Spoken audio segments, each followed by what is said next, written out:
Times broken open the biggest scandal since Watergate, bigger than Benghazi, bigger than Obamagate even, bigger than the Fauci funding the Chinese lab that killed thousands of Americans. Nope, we didn't catch Hillary killing anybody. Hunter's still a free man, and we were working on finding Minnie's backpack. But we're on to something big here, and it affects all of you. It's the food pyramid, which turns out is a pyramid scheme. Big Food has been buying off scientists to study some of their unhealthiest products and recommend them as a crucial part of a healthy diet. So now we have a brand new food pyramid where frosted mini wheats are healthier than grilled chicken. I swear. Primetime decided to dig into this little study today, and it was done by researchers at Tufts University, a safety school, and paid for by Fauci's cabal over at the NIH, the so-called National Institute of Health, NIH. It claims that foods we thought were healthy, like meat and eggs, are terrible for us and recommends replacing them with junk food manufactured by America's largest food conglomerates. See where this is going?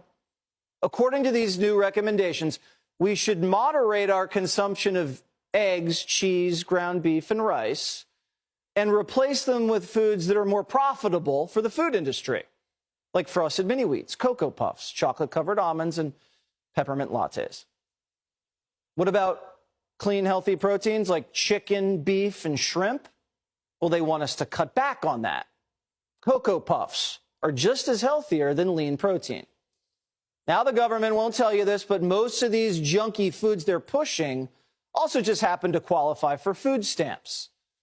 And you can't buy healthy food with food stamps, but you can buy as many chocolate-covered almonds as you want.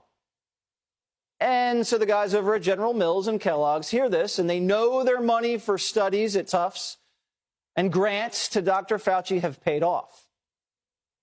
So did they put these scientists up to it? And what about the NIH? Did they sign off on this? Did Fauci? They won't comment. Tufts won't comment. NIH won't comment. Rich companies are paying for fake science so they can get richer and you can get fatter, and the government is in on it. And it's working nearly everywhere. Every school, hospital, prison cafeteria, they all get the same stuff and the same guidance. And it's not going to end here. Soon, we're all going to be eating frosted mini wheats for breakfast, lunch, and dinner. What could go wrong? Nina Techholtz is a science journalist and author of The Big Fat Surprise. Are you shocked by this?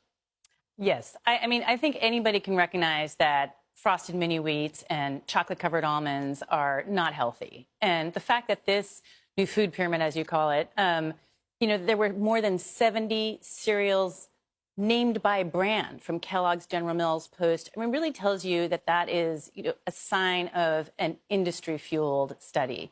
But, it's not just that particular study. On a study that I co-authored where we looked at the conflicts of interest on the Dietary Guidelines Advisory Committee, the experts that review the science for our nation's top nutrition policy, we found that 95% of the committee had a tie with the food or pharmaceutical industry. And over half of those members had more than 30 such ties. One member had 152 ties. And the most common ties were with General Mills and Kellogg's. Again, you see those names again. So these big food conglomerates are stacking the deck inside the government, and they're paying for grants to study these unhealthy foods that then they say are healthy, and then they get recommended, and that's how these people make money. I think, one indication of this is why in our dietary guidelines do they still recommend 6 servings of grains every day, including 3 servings of refined grains? What is the argument behind keeping refined grains as recommended every day, plus 10% of our calories is sugar?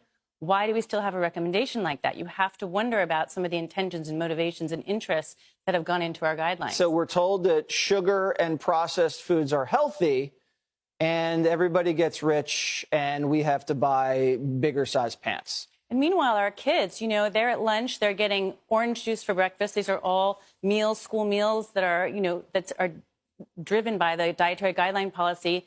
Orange juice for breakfast, which is like liquid sugar, followed by Cheetos, Doritos, Fritos, and Munchies, PepsiCo products for lunch. I mean, we are setting up our children for failure. I know a guy. I'm not going to say who he is, but he works in the juice industry. And he said there's no juice in that juice. He even said, when you get the pulp, it says with pulp. That's not pulp. It's something else. We got to go. We could talk all hour about this. We got to go. This is better than lean protein. That's the government.